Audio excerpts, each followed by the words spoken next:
Hello, are you a fan of... Of course you are, otherwise you wouldn't be watching. And thank you for that intro, Larson. How you doing? Larson's not here. It's just a little soundbite from him. But how y'all doing, everybody? We're back. It's been a little while. As you can see, we're up and running on YouTube. And some special today, we're going to have some YouTube comments go along with the SoundCloud comments. And like SoundCloud, YouTube has a troll, and we're going to talk about him. His stupid comment, not him. He can go fuck himself. I can give you any fucking notoriety on my fucking channel, you asshole.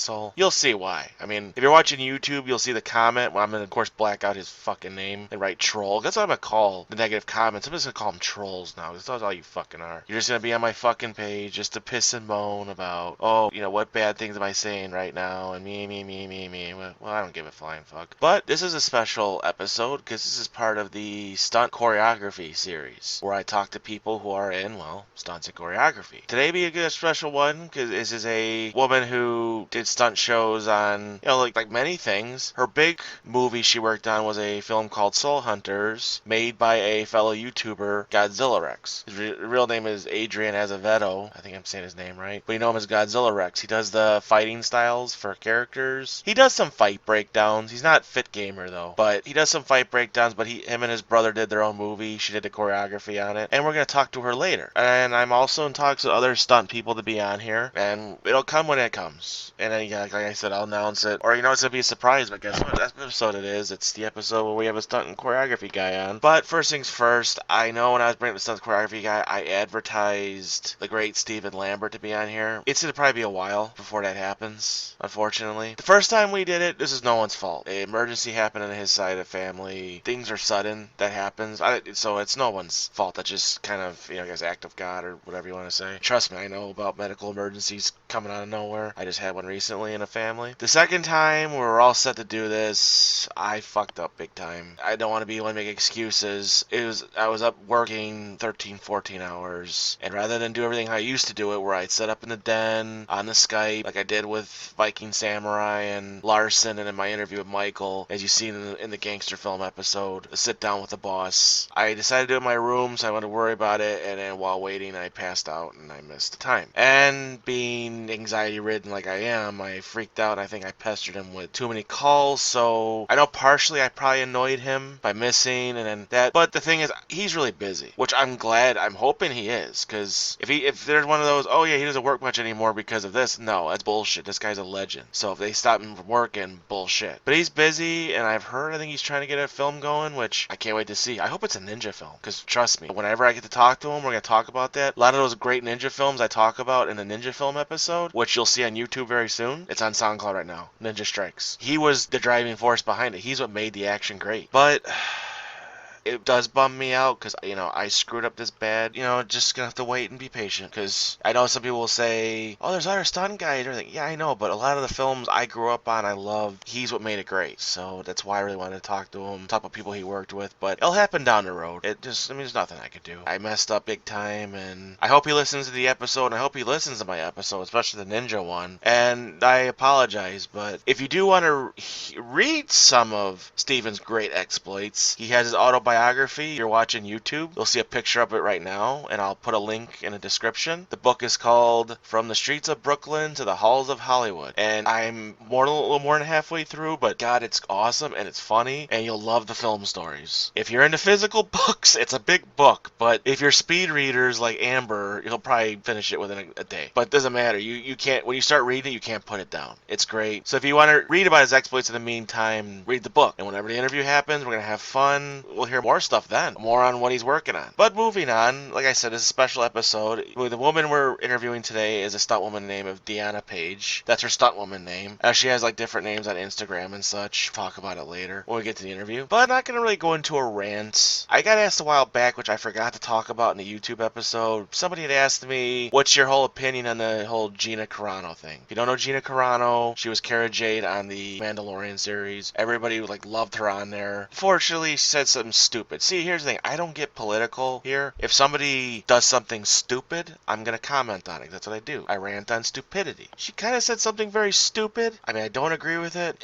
I hate to say it. It's their opinion. I can't really change it, but it was a stupid comment. Well, Disney decided, that, Disney and the, liberals out there just said that, that was enough, and they fired her from the show. No toys, nothing. Did I agree with what she said? No. Do I think it's stupid? Yes. Do I think her being fired is ridiculous? Absolutely. Yes, I don't agree with the statement, but I've heard other people work for Disney make far more ridiculous statements. And I hate, everybody says, why do you keep bringing it up? But they ran Touchstone at one time, and they hired a guy to do Powder, Victor Salva, who was a convicted child molester, when he started directing again. After he got out of prison, he was directing again. He directed a film. He still gets paid by Disney today. That's why when they fired James Gunn for, you made these nasty comments, all I keep saying is, wait a minute, you're paying residuals to a child molester. And I've heard some people who worked with Disney, probably still do, who are very liberal, who say just as ridiculous shit as Gina Carano. So that's where I'm thinking the politics thing is getting fucking stupid. If this person can say this, let this other person say this. Yes, it's wrong, but you're firing this person, this other person should get fired too. So I don't agree with her being fired. I don't agree with her statement, but I don't agree with her being fired. I think that's ridiculous. Yeah, I know everyone's gonna be like, well, Ashoka Tano now. Okay, but that'd be cool if you had her with Carrie, but then it might be the arguments on set because of politics. This is why when I run my film sets, there's gonna be no fucking politics on it. And this is why I kind of say it when we talk about let's not get political on the goddamn show. Unless a politician does something stupid. Unless it's Noel Hawley's case who just looks stupid, then, that's different. Or Marjorie Green and Lauren Boebert who are just completely fucking stupid. Then that's fine. We'll just talk shit about them because they're idiots. But yeah, that's my opinion. I don't agree with what she said, but I don't agree she should have been fired. Yeah, I'm in the middle on this. I know somebody said you gotta be on one side. No, I don't. Nobody has to be on one side. I don't agree with that at all. And if you feel you have to choose a side, fuck you. That's what I'll say to that. Even people ask me, why don't you get in politics? Because I have high blood pressure. That's why. I don't need any more aggravation. But yeah, see, okay, that was a little rant worthy. And I gotta say nothing really, but I'm happy to say that a lot more stuff are opening up. People are still being smart with the mask because you still have the people who either can't get vaccinated right now because either, can't find the right place, can't find the right time, or they're dealing with medication or medical emergencies that can't get vaccinated. See, I'll let those people go on it, and I'll do respect for them. But for these assholes that are still doing that, vaccinated to make me magnetized, it'll make me this, like a complete fucking Momo. I don't give a fuck about you. You know what? I hope you get COVID so you look stupid. Like Amber said before, get COVID and don't get medical. See how your little worldview changes. Look at Ted Nugent. He kept saying COVID was a myth, and boom, enjoy that. I like Ted Nugent, but when you're saying something stupid that way and you get a reality shift, well, we're going to go to the comments, and we are going to start off first with YouTube comments since, we're on YouTube now. Well, first comment is from Viking Samurai, who I interviewed for the YouTube debut. Just said, great interviews, keep it up. Of course, and you as well, man. You keep it up as well. And for the steroid idiot who has to keep giving you shit because you proved him wrong and you're stronger than he is, well, he can stick it up his ass with the needle he already sticks it with. A guy by the name of M. Martinez 9802, he was talking about he enjoyed the conversation, me and Viking Samurai. And basically, he was asking me if I think Van Damme hates Scott Adkins because he's kind of humble and egotistic. Kind of like he's bipolar in that. I think so at times.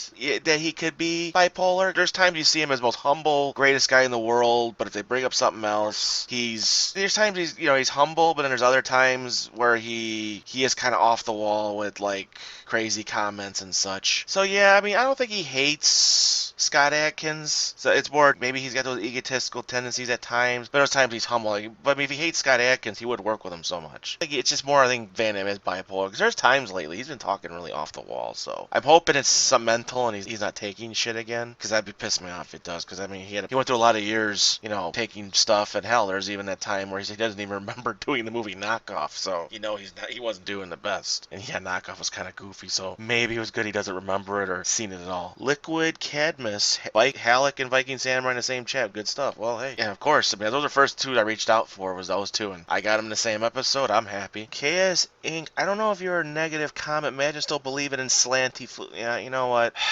I don't know if that's negative or positive. I'm not gonna comment more on it. If you weren't mean that negative way, let me know, and then we'll talk more. Yeah, let me know. If you can comment again, hey, this is what I meant. Yeah, so I'm not gonna really go into it or rip because you could have meant something positive. I don't think that sounded positive, but I won't say nothing right now. If you meant that as a positive thing, I'll leave it alone. Negative, I might go off. And the first troll of YouTube. This is word for word, and if you're watching YouTube, you'll see it in the picture. Word for word what this complete fucking idiot said. Jeremy, can you shut the hell up? Dumb food. Your voice is annoying. What's your retarded special need voice? Made me throw up and stop talking. That's word for word what this dumbass typed. Shut the hell up. How about you shut the hell up? Dumb food. Your voice is annoying. Well, I'm already annoyed reading your fucking comment. What's your retarded special need voice? Made me throw up and stop talking. Well, first off, you're an ignorant asshole for writing that word with special needs, because I'm sorry, I bet some people with special need could write better fucking English than you can. And you know what? If you want to say all that comment about shut the hell up and stop talking, well, why don't you learn to actually write a coherent English comment, you illiterate cocksucker? There you go. You like that? Asshole. Well, that was pretty fun. God, I've been in the mood to rant on people. I've been ranting on people in traffic. I'm not going to say what language I've been using. Might not be appropriate. But let's go to SoundCloud. And we only have a couple negative comments in a while. And what's the first negative troll? What did he say? Listen to your military history thing. It's not military history, it's military films, you idiot. Yeah, I'm gonna say idiot because your stupid comment. Stop praising these movies. These movies of mass murder. You praise a World War II film. What about Dresden? Okay. What about it? Does anything to do with Dresden in there? No, it's okay if it was a movie about the bombing of Dresden and it was a good film, talk about what went wrong, fine, I would have talked about it, but there was no movie in America. If there's a movie in Germany, I'll find it and I'll talk about it. I don't know what the fuck is this. What the hell are you talking about? Oh, you got more of your comment? Oh, I'm sorry. More of your comment, which I'm probably gonna think is stupid anyways. Alright, whatever. You know what? Fuck you. Ooh, you talking about lone survivor, what a mass murderer. Let me praise Marcus Luttrell or Chris Kyle. Chris Kyle said he only cared about the people he saved. That means a mass murderer. No, it's a soldier. He cared about the people he saved. I wonder if this is Michael Moore. If it is, you're a fat sack of shit. How about that, idiot? And I'll praise Marcus Luttrell. He almost killed 3 innocent boys over his dog. They shot his dog. So what? You know what? Fuck you for that. You know the dog was a 1-year-old Labrador. It was a puppy. And what they shoot him for? Because he barked at them. So you know what? I hoped Luttrell would shoot their asses. And if idiots like you that go out there and go, oh, poor little boys. Oh, you're a fucking moron. You fucking, you know what? You asked for it, my friend, and now you got it. Dumbass! There you go. You like that? You idiot.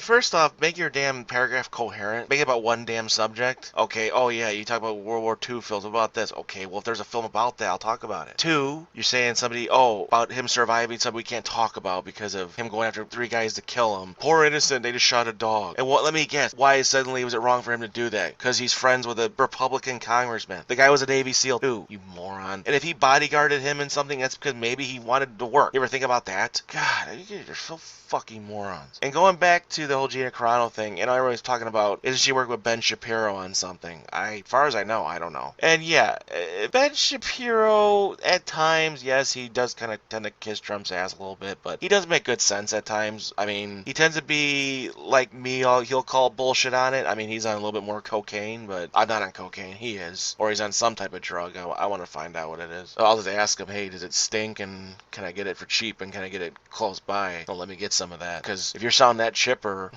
and say it make no fucking sense, and yeah, that sounds pretty good. But no, I'll go back to the Gina Carano thing. I don't agree with a lot of the ass kissing of Trump that Shapiro does, but I'll agree with some things he says, because some of these liberals are out of their fucking minds. And like I said, he's on more cocaine than I am, because there's nobody that fucking wiry and can actually make less sense sound like more sense, if you get my meaning. And yes, without being on drugs. Yeah, that's my opinion. Unless you have another explanation, let me know. But yes, back to your commenter, you're a troll and you're an idiot for that stupid comment. He shot a dog, so what? Man, fuck you. I'd rather take the dog's life over you assholes. Oh yeah, it goes back to the military history. I heard you ripping people for pole dancing on someone's flag, so what? That was a memorial for somebody's son who died in the war, and some asshole made a comment and got hit for it. But because he was wearing a dress, he said it was a trans attack. No, it's called an asshole attack. Doesn't matter you're wearing a fucking dress, you fucking idiot. I bet you just wore the dress just so if you did get attacked, oh, it's attack on trans, and I bet you're not even nothing to do with it. You can comment I'm wrong on it, I don't really fuck care. Next stupid comment. Where was it? I got it here. Stop being so defensive for Chris Pratt. He didn't vote for anybody, and he's Christian, pure evil. Well, actually, no. Yes, there are some Christians who are hateful idiots, like I think like Kirk Cameron, but he's not hateful at all. He's a nice fucking guy, and because he isn't one of these overly political numbnuts like some of these other people are, oh, we have to hate him for that. No, I think that make him great is he's not overly political. He doesn't shove religion down your fucking throat. Yeah, he'll quote stuff here at times, but he's a cool guy. Oh, he didn't vote. That makes him bad. Oh, fuck you. I had somebody tell me, ew, he didn't vote. Or he said these politicians didn't stand by him, which means he has a bad political agenda. He didn't agree with Trump or Biden. Maybe he was a Bernie fan. You ever think of that? And there's some people who are Bernie fans that they'll probably agree with it too. You know, and if asshole, and then I brought up the one time, hey, he donated to Obama's campaign in 2012. Somebody wrote, it was just $1,000. Yeah, and how much did you donate? And if you say nothing, then yeah, exactly, shut the fuck up. So yes, I'll defend Chris Pratt and show if I want to because he's great and he's awesome. And if you think, oh, he needs to be replaced by things, we need to replace you. Yeah, exactly. Go away. And that's it for the trolls. Not many trolls in SoundCloud. A lot of positive. And I'm going to name some of them. Francis, again, he's the one who unfortunately lost a loved one to COVID, but he was happy for me to, and you know, I'm still going to say my condolences on your loss, and I'm sorry you had to deal with that. And you know, for all you other idiots on there, they'll say COVID was because of this. Well, you can go fuck yourself. And if he wants this, and if Francis wrote, yeah, he said, yeah, Francis wrote, go fuck yourselves, that he's COVID denier. So there you go. And if you say he has no right, well, he just explained in another episode why he has the right, you fucking dicks. When is, oh god. Oh, Amber, if you're listening, guess what? When is Amber coming back? I miss that sexy voice. Oh boy. I'm not laughing as a comment. I'm laughing because she's probably going to listen to this and be like, what? Well, come back for either the fantasy episode, the Studio Ghibli, or the musical episode, and a segment for the Batman episode when it happens, and you'll get that sexy voice. Oh boy. Wait, what's the name here? The name is Sean. Okay. I think this is a fake name, and I have a feeling I might know who this is, but I'm not going to say it. I have a feeling this is somebody phony. I think I know who this is. I'll talk to Amber about it. She might know who it is too. Oh yeah, it's another question. Hey, when's the Batman episode happening? Yeah, I know I advertised it long ago and people were just listening to YouTube. Well, I'm bringing SoundCloud episodes over, so you'll be hearing me talk about this Batman episode. It's gonna happen. It's just like trying to find the time with people. I know the big thing is, I mean, yeah, like I said, Josh works a lot, and right now, like even Amber's working a lot. Amber's moving to my state, so Amber's gonna be a Hoosier. So you gotta deal with the moving and the working. Yeah, I'm not gonna put all that on people's plates. So whenever the free time comes, Batman will happen. I'm hoping YouTube will let me use Batman music for the episode, but SoundCloud will have it. And I love the gangster film episode. You have Sammy saying he's full of shit. You know what? Yeah, Sammy also calls Donnie Brasco a rat, and he's one to fucking talk. I've been missing the show. What the fuck? Well,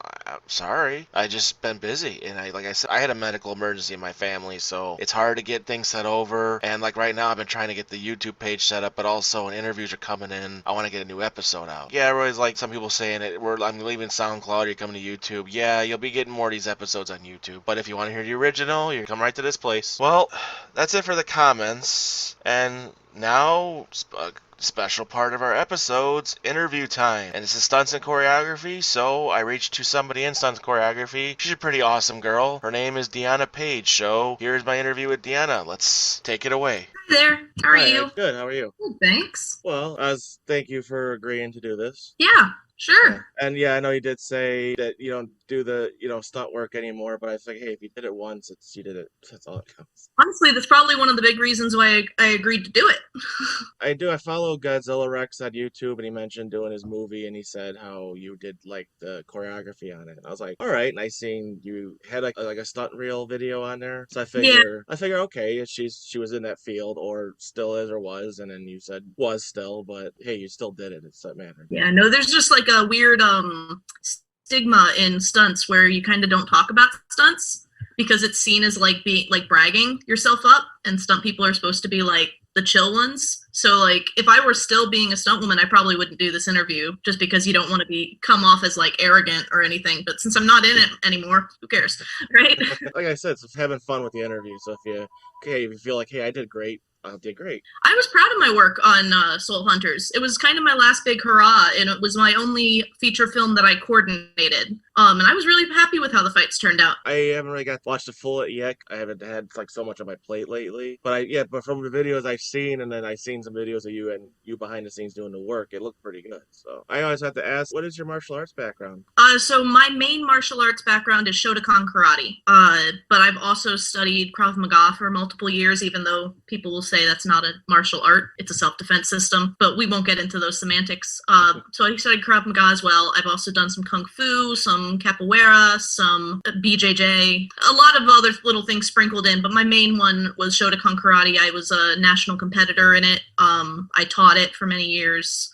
Shotokan karate is my main. Oh, that's awesome. I did Shotokan for a year in college. So that was the only one on campus, and I was like, I need to learn something because I've been into martial arts stuff for years and did stuff here and there, and finally a few years back, as I really got serious about taking it. So that's why right now, last fall, I got my black belt Taekwondo. So nice. Taekwondo is very prevalent in that film, particularly because all the actors were Taekwondo guys. Yeah, so I heard Adrian say that on there. Yeah, so I let them kind of show me. It's like, okay, what can you guys do? And I will work that in. So a lot of Taekwondo was worked in, even though I don't have any specific background in it. Oh, okay. But yeah, and I know he mentioned you did like Shotokan sequence in the movie. Oh, I pulled from everything.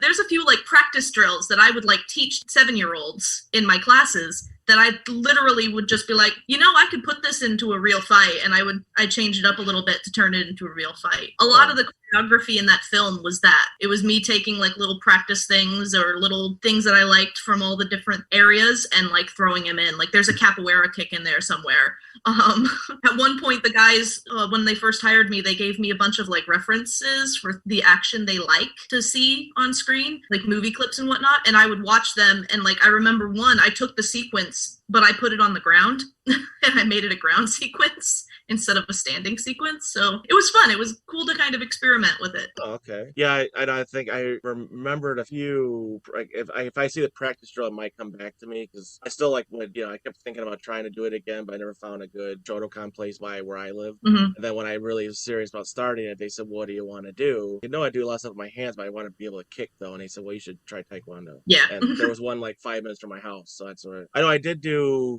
Muay Thai and boxing for about a year and a half, but the place I went to was like chopping off limbs and afford to go there. Yeah, I think the one that Adrian's probably talking about, the sequence he is talking about of me like taking a specific thing from karate, it was from a kata. It was from one of the forms, and it was a double punch like that from a kata and had a double punch. I'm like, how would I utilize that in a real world scenario? And so there's literally a sequence. It's right at the very end in the final fight where Zach double punches David, or I guess Marcus double punches Eli, to use the character names. Yeah, okay. I think I remembered my teacher doing the double punch on one of those things. Well, again, it's in a kata, so you never actually do it against a person or against like a bag or anything, and it's always coming from like whoa, whoa, whoa, and it's like, what the fuck is that? But I wanted to see if I could turn it into something legitimate. Oh well, I mean, hey, if you have a background, and you could always like to work things out. I do the same when I write fight scenes in my stories, and then I try to use stuff I learned and say, let me try this and add this into it. Like I know one of my kicks in Taekwondo is front kick into a side kick, but I said let me try to do a Muay Thai shin block first and then do it into the kicks, and I did. Yeah. See if it looked practical, and again it did. So, but yeah, it's what you gotta do. You see it and think, well, it just looks cool. Let me see how it could be real.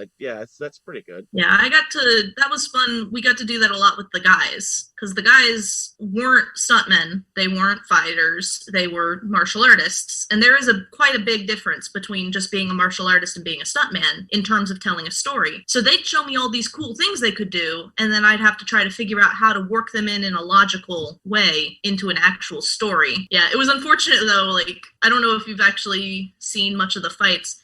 David, who played Eli, the bad guy, mm-hmm. He was our best jumper. He was such a he could do the jumping, spinning, all that fun stuff. He was so good at it. And then he freaking sprained his ankle on the first day of rehearsal.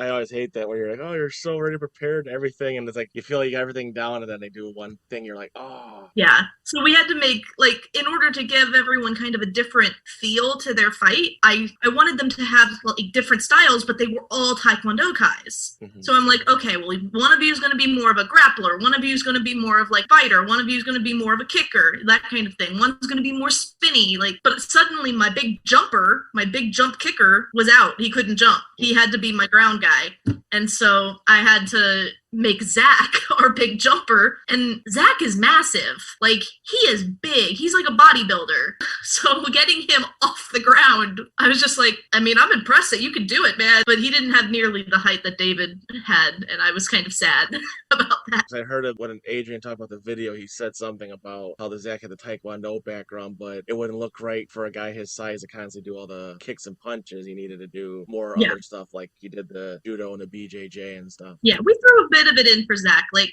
in the final fight, I think he has like a spinning roundhouse or a spinning tornado type kick. We used a wall to have him jump up and do like a flying Superman punch, as it's called. Yeah. And then he also got to do a jumping side kick as well. So he got some jumping type moves in there in like the final fight. But that was also the fight where he was like supercharged because of the amulet or whatever. I don't know. Again, I don't know how much you've seen the movie, but they're like collecting souls in these amulets, and the more souls they have, the more powerful they get. And so like in the last battle, they have like a lot of power. And so it made sense in that last battle for him to be able to do those kind of jumps and more power move type things. Okay.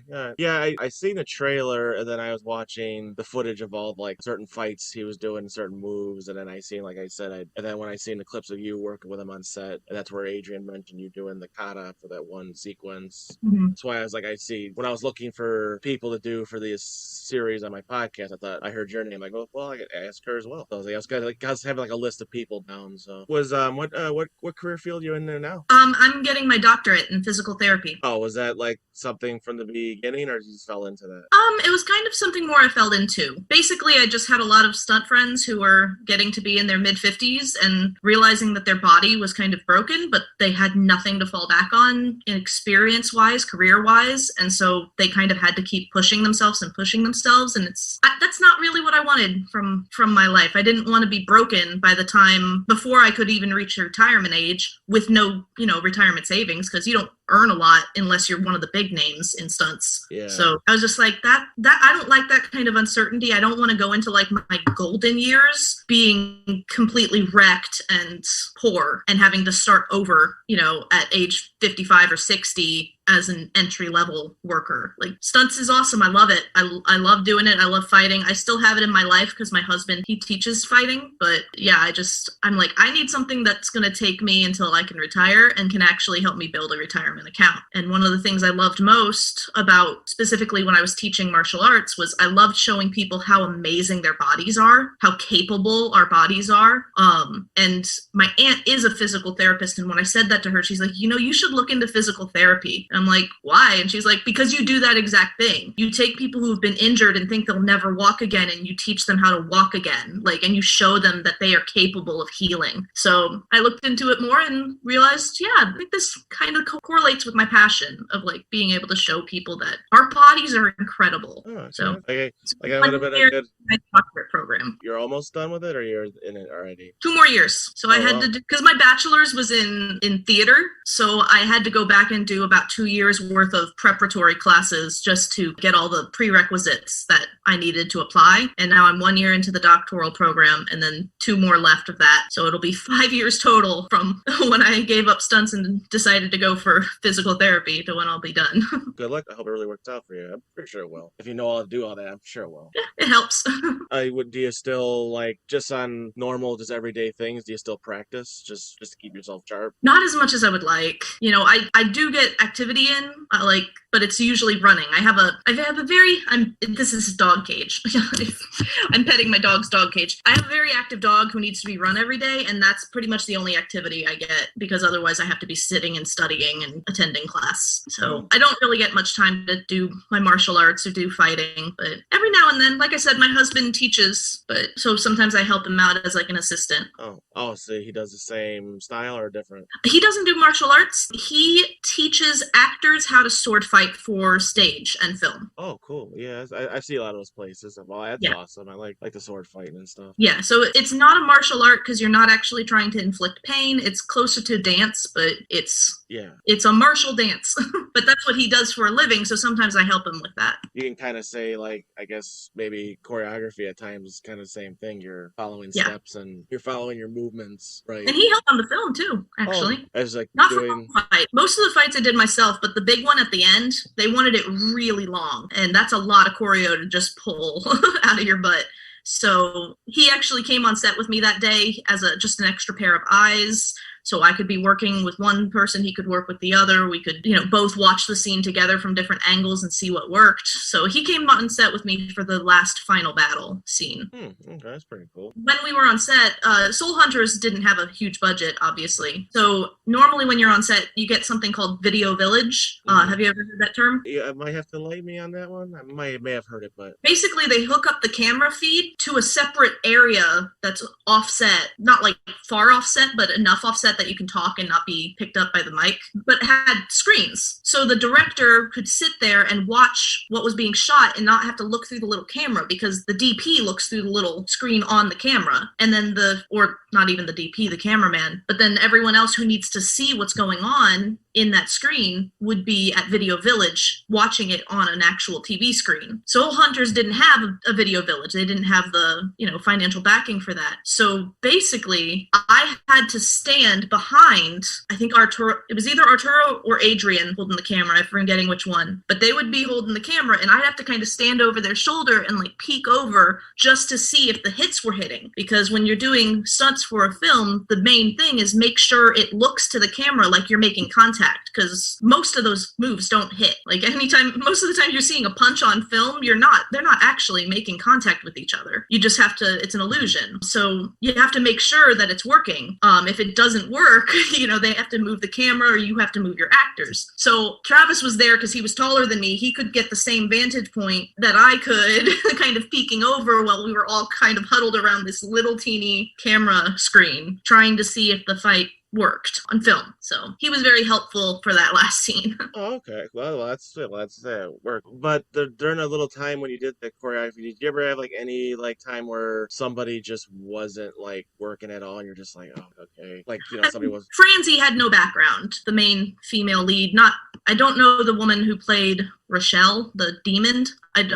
I only worked with her one day, and it was very briefly she had to step over Zach's belly, and she was very uncomfortable about stepping on Zach. So I had to help her with that. But otherwise, I never worked with Rochelle. I only worked with Francie, and I'm forgetting her character's name, but she was the good girl in the film. She had no fight background. It was a little bit hard for her to do some of the techniques, so I had to work a lot with her to make them look like she had strength behind it. It's, as a female in this industry, that's something that I kind of have a problem with, is too many actresses who just look like you see them punch and you're like, yeah, that punch wouldn't have hurt that person.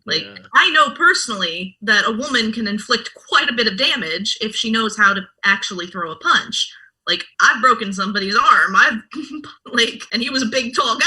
I know that damage can be done by even a small girl. I'm 5'3". I'm very small. And I was facing off big guys. But she didn't look like she was inflicting damage because she didn't know how to do it. That wasn't her fault, obviously. She just didn't have the experience. It takes years to gain that kind of knowledge. So we had some trouble trying to make her moves look like there was strength behind them and not just she was moving her arms in space.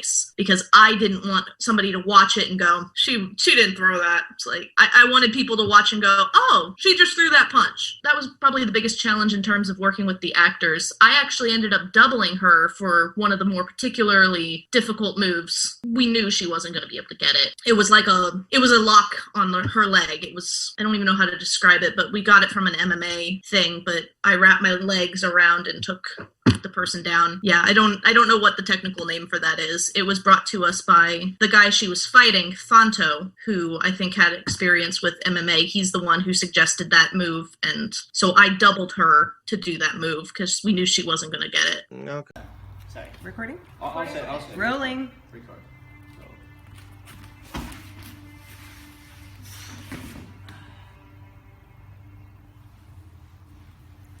Oh, I love the way you guys are getting up. Because like I reading a book about it, the stunt guy's career right now, and he'd say like he had some of these fights where or do certain stunt scenes, and the person like kept constantly like no, and it's like, oh come on, really? It's finally he said, you know what? I know it's gonna be hard. Get out. I'll double this part of the scene. Just okay. No, everyone was really, I was pleasantly surprised how willing the actors were to put in the work. They met with me way more than most films get to work with actors.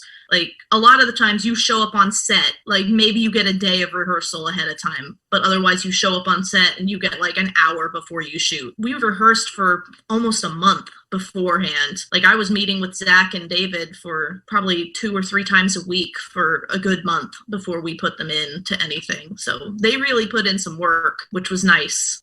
I liked that the guys, Adrian and Arturo, really wanted the fights to shine, and they allowed me to have what I needed. Because so often you get somebody who's like, yeah, I want the fights to look cool, and they're like, oh, but I'm not going to pay you except for the day you're on set. And it's like, well, then the fights won't look cool.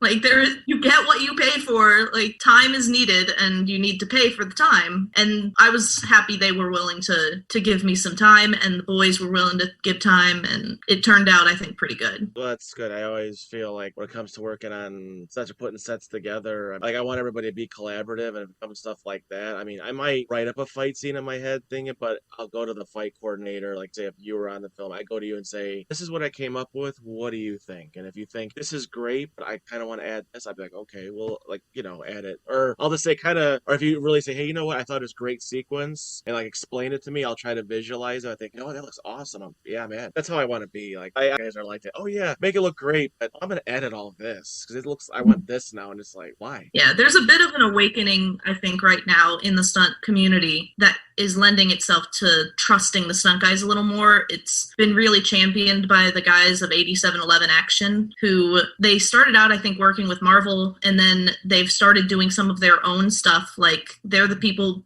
and basically behind John Wick. Oh yeah. So like I've heard stories from some of the guys who worked on John Wick, how basically Keanu Reeves wanted to look cool. And Keanu, by the way, has like years and years of experience as a martial artist. He's incredibly talented already, but he was like, no, it's not good enough that I know what I'm doing. I want the whole film to work like a well-oiled machine. And somebody, I don't remember what his position, he was like somebody's assistant or something, but he was saying that Keanu paid out of pocket for 6 months of full-time fight rehearsal, where literally just him and the stunt guys worked for 6 months, for like 40 hours a day for 6 months, just on fighting. They came up with different techniques, concepts, new styles of fighting. Like, all that gun work was completely just workshopped by them, and it created what we now know of as John Wick, which so many people want to emulate when it comes to action now. And it's because they took the time to really not just do the same thing over again, but to explore how to do it differently, which as stunt performers, you never get the time to explore how to do it differently unless you're doing it with your buddies at the gym. So it's kind of awesome, but they're the ones who really champion that kind of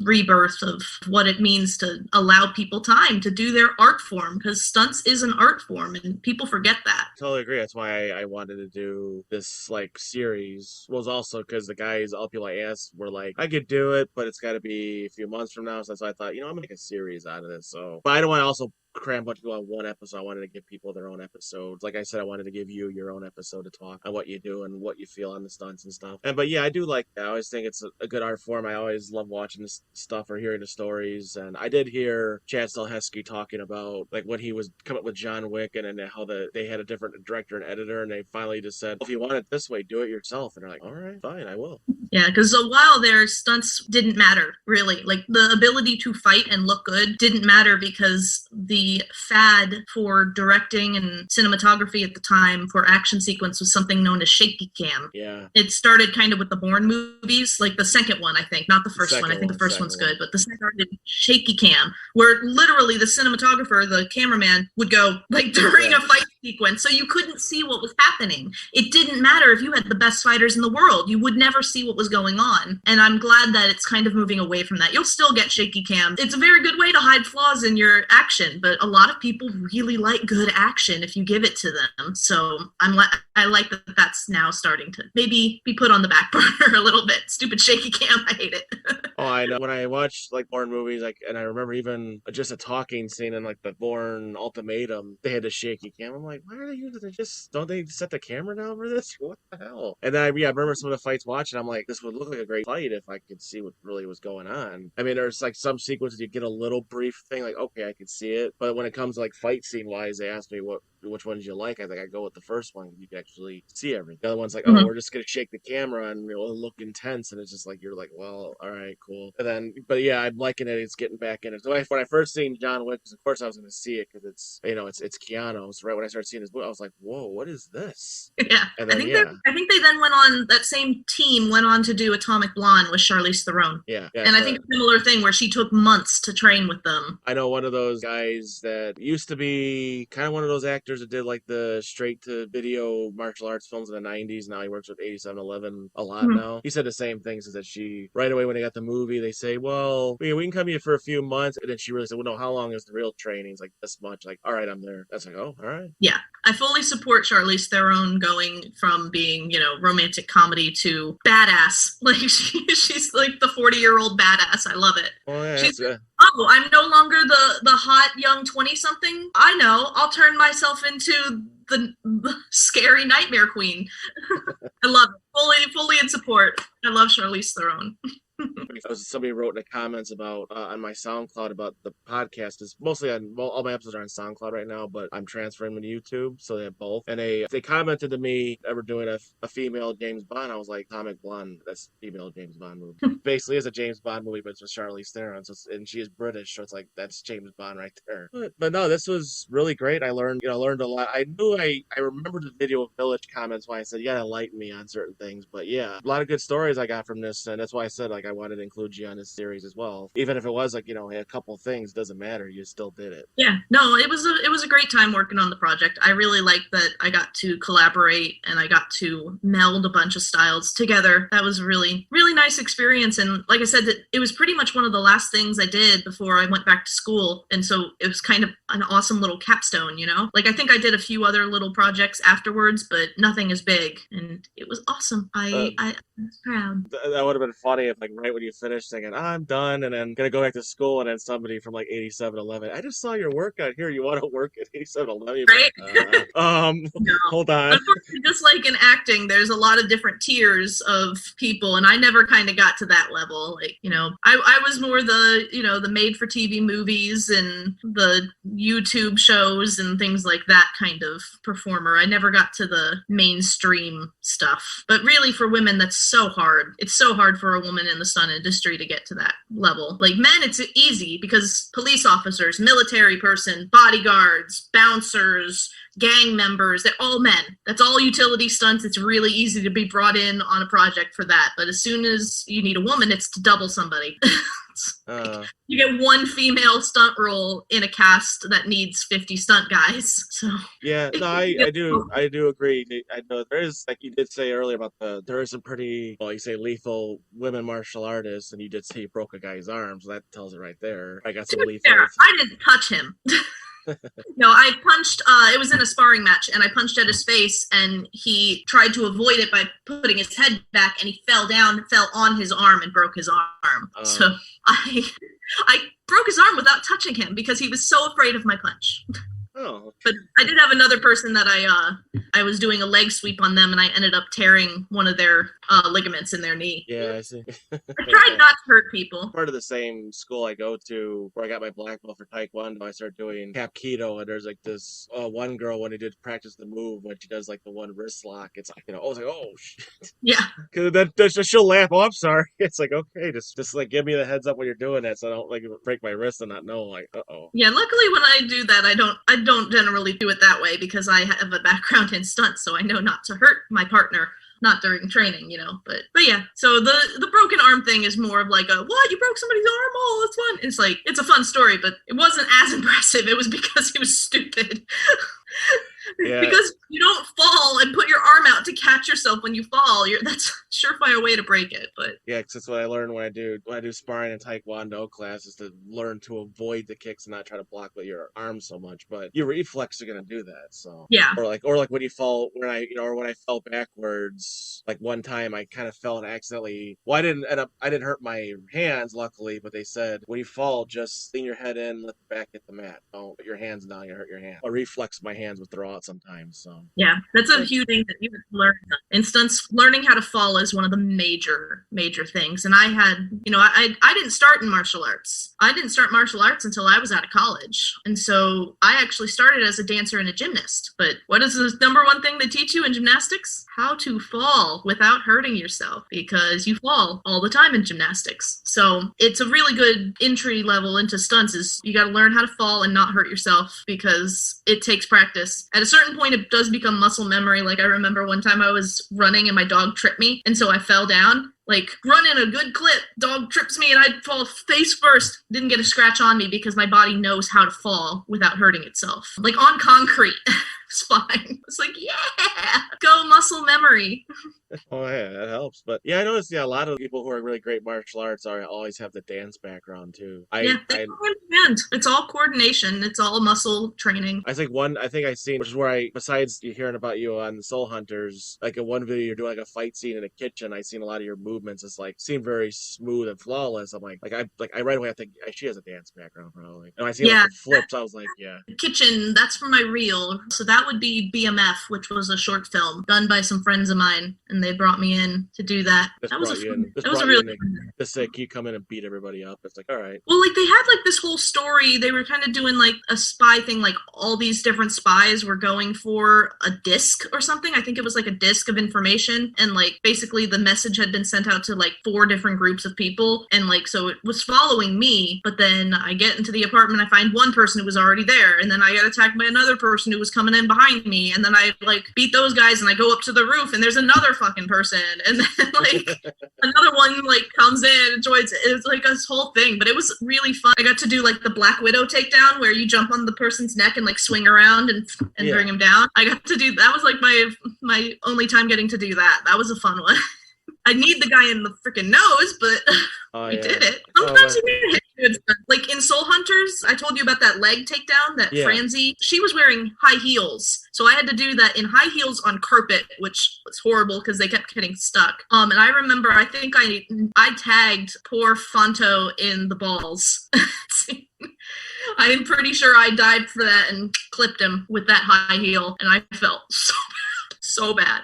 Oh yeah. He was fine though. Like I have a video of him like an hour after that doing a De Niro impression, so he was fine. Oh, best thing I guess about it when you did it, you had to have fun doing it, so which was good. But no, this was we had a great time.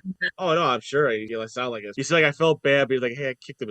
But it's kind of funny when you think about it at times. Well, he was fine. Like if it had caused serious damage, I probably wouldn't joke about it. But oh yeah, he was fine. Well, that's He's spent his life in Marlar hitting the nuts before. I've heard that with some stunt things, like when certain fights, hey, you get hit, just keep it going because it'll look more cooler on screen. Yeah, it happens. It happens to everyone. I bruised the tailbone. It's on video camera. Oh yeah, that's why I said like when I heard your name and I said, oh, let me see if she's at the YouTube stuff, and I seen the reels of, like you said, that fight with those spies. I was like, oh okay. And that's why I kind of commented was like, let me guess, was it just one of those? You want to show up and just beat up everybody? I was like, all right. It was a fun day. It was a really fun day. Oh yeah, sure it was. But thank you very much for doing this, and I actually learned a lot, which is what I wanted. Like to give me a good background and how everything works. It is kind of a shame for what I seen. They didn't really pick you up for nothing big mainstream, but if you're on YouTube or you at least did a movie, you did something. I mean, here's the thing. Like a lot of people, they see this stuff in the movie theater. They see the stuff on TV, like on the main networks, like NBC and whatever. They don't see the hundreds, if not thousands, of people who make a living doing the side stuff, doing the crappy horror films that don't get a theatrical release but get shown over and over again on,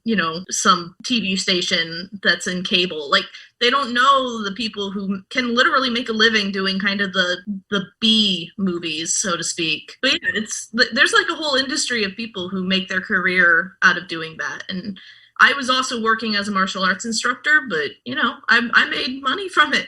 I made money from doing these movies that a lot of people have never heard of. That's fine. It's still doing your stuff, you're getting paid. Hey, everybody will comment on certain people. Well, it doesn't even have a career anymore. I just look at it as like person's still working, right? It's like, yeah, they have a career, and and you could say, Yep. and if they try to say, oh, you weren't in mainstream stuff, she still choreographed the movie. It's still she did some, she did. So you can still call yourself a choreographer.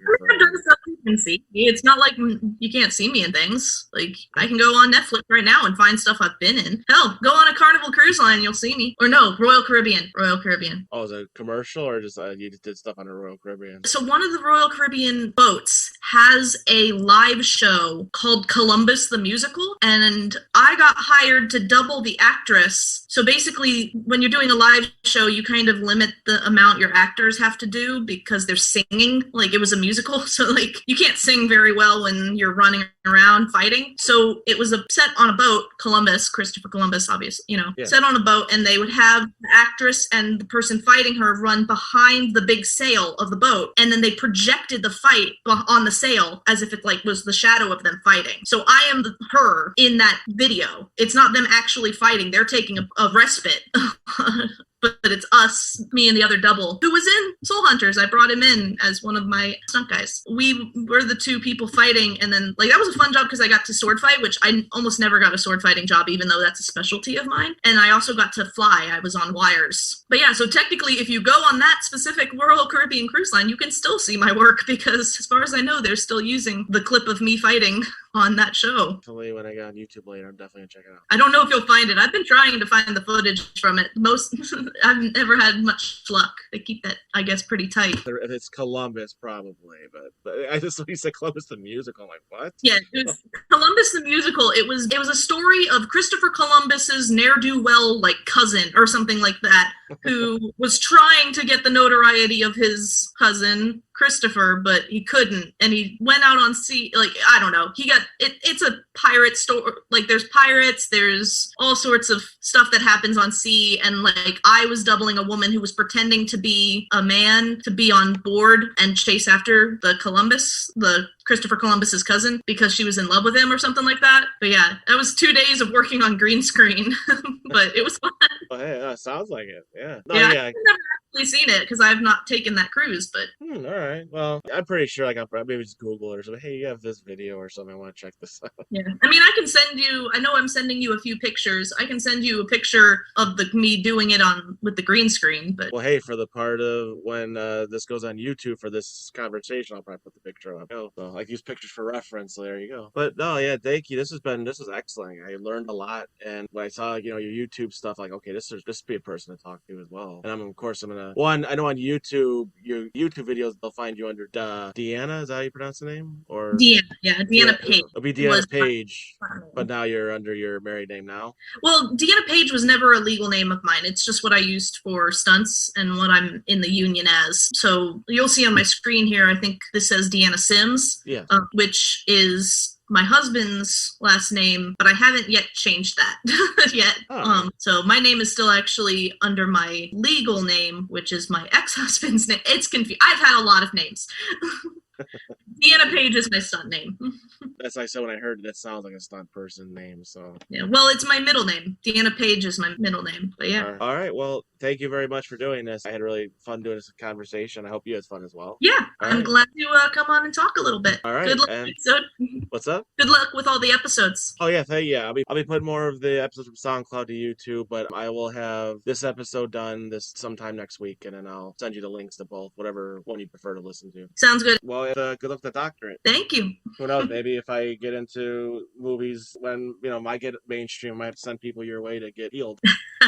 Maybe. We'll see. Thank you very much. Have a good day. You too. Well, that was our talk with Deanna, and pretty good. We learned a lot when it comes to stunts choreography, and he's looking her up on YouTube, Deanna Page. She has very great videos, and try to finish watching Soul Hunters when I get a chance. And the videos I've seen and how the fights look really good. And yeah, I wish she'd be able to coordinate more, but you know what? Hey, we all find different callings in life, and she's found her great calling right now with physical therapy. But hey, she had this great moment of doing choreography for a movie. I know I just say wasn't a movie made for this? It doesn't matter. She did it for a movie. Or hey, the fact that she did it on a Royal Caribbean cruise line. And now, you know what? I want to know the story of that musical because I want to turn it into a movie. It just sounds funny as hell and awesome. I mean, I would be cool and want to ask her to coordinate it, but it's only if she wants to. She really is focused on that doctorate and nothing I could do. But hey, I'm glad she's happy, and we all want to wish good luck to Deanna on her future. But hey, congratulations on all the choreography work you did do, because what we see looks fucking awesome. And we'll have other stunt guys and maybe some stunt girls coming in the future. Not going to say names, not going to jinx it. That Stephen Lambert will happen sometime in the future whenever he's not busy. And I will not fuck it up this time. And right here, if Steven's listening, right hand in the air. I hope it's the right hand air. Whenever you're free, let's do this interview, and I will not screw it up. And if I do, you totally say the hell with you, and I'd be okay with it because I deserve it. Yes, it was an accident on my part. It is my fault. I blame myself, and not trying to make excuses. It was waiting, and I passed out, so it is my fault. We'll not let it happen again because I really want to do this interview. Even besides the interview, just to talk and hear stories from you in general, just be awesome. And hey, hope to meet you in the future. And shit, you coordinate my movie, I'll be even happy because hey, this is like my movie years growing up, and this is the guy who made action possible. But going down the end of the wire, and I talked about Steven's book. I put the picture up again, from the streets of Brooklyn to the halls of Hollywood. There's a link in the description. Yeah, read it if you want some awesome, fun, great stunt stories. And on top of that, it'll be my book, link in the description, the picture coming up. Class of Life, available on Amazon and Barnes. Yes, for digital, but yes, if you people who love the feel of a good book, you get it in physical too. There's still copies. Sell them out. I ain't gonna complain if you do. And before I go, it might come out as sounding a little rant worthy. I really didn't watch the Oscars this year, and from what I seen, wasn't happy with it. I mean, yes, I know we still had COVID, but it just the way they screw people around by giving you the hint that Chadwick was gonna win the Oscar and then saying last minute, oh, Anthony Hopkins won, and see, he wasn't even awake for it because he didn't think he was gonna win. That was kind of stupid, and it was just a Hollywood Foreign Press president being a fucking asshole. And yeah, I already don't agree with the whole thing of oh, you're only getting nominated for Oscars if you have certain social messages or points in your films. That shouldn't be it at all. That's really the story you want to tell. Like, hey, this is my story and this is what it involves. Great. But tell whatever story you want to fucking tell. And if you guys just don't want to appreciate it, but fans do, deal with that. Any storyteller out there, tell whatever story you want to tell. No, not what the Oscars want told, what you want to tell. Not what liberals or any politicians want to tell, what you want to tell. And the story I want to tell is, yes, I was not happy with the Oscars year, especially the fucking in memoriam, the way it shot through like that. That's really ridiculous when you see all these great people and they're just like, oh, there's a name. Like that. It was really great seeing Lynn Shelton on there, and I also want to make a shout out to Mark Maron and his What the Fuck podcast, and hope to have him on here and talk to him. And I hope you've been doing okay, Mark. But then if you did see the Oscars, she was on there. Unfortunately, they sped to the in memoriam. I thought that was ridiculous. Like the whole fucking ceremony itself was. And it just really needed Ricky Gervais on there to call the stupidity of things, or he needed Mark on there to call stupidity of things. But yeah, I was not happy with the Oscars this year. There's a lot of people want to make tributes to, like, of course, Christopher Plummer, total badass, and he did have a great send-off role with Knives Out, and watch it on Amazon Prime. And of course, if you're a big Peaky Blinders fan, or if you're into the villains of Harry Potter, of course, Helen McRory, who is the aunt on Peaky Blinders, but of course, her as Narcissa Malfoy, passed away. That was a shock to me when I read it. I was like, what the fuck? I knew when I heard her on the news last year when she was talking, I knew I thought maybe she had COVID or she had the cold. I didn't know what it was, but yeah, we want to make tribute to them, but big tribute to all those ones that passed, those awesome, great people that the Oscars couldn't really fucking honor because the Hollywood Foreign Press is a fucking asshole. And go screw yourself, Hollywood Foreign Press. But for the people that were on the memoriam, let's give them a proper honor. And yeah, and that's it for today. I don't know what the next episode will be. It'll be a surprise, but more episodes from SoundCloud will be coming to YouTube. You might not have the original music, but for Batman and them, I'm gonna try my best to let me use Batman music. Because if you listen to the Sit Down with the Boss and SoundCloud, I have the Godfather entry, but then they maybe change it for YouTube. And you fight the claims too much, you might get a YouTube strike against you. It just happened to a fellow YouTuber. His Dead Meat Kill Count show was trained to Busan. He got a copyright strike, and he can't have too many of those or it affects his channel. So trying to fight him too much, but Batman I'm gonna fight him on. But in the meantime and in between time, have a good night, and thank you for the comments, the good positive comments, including the YouTube ones, and fuck you to the trolls, and bye, and see you next time.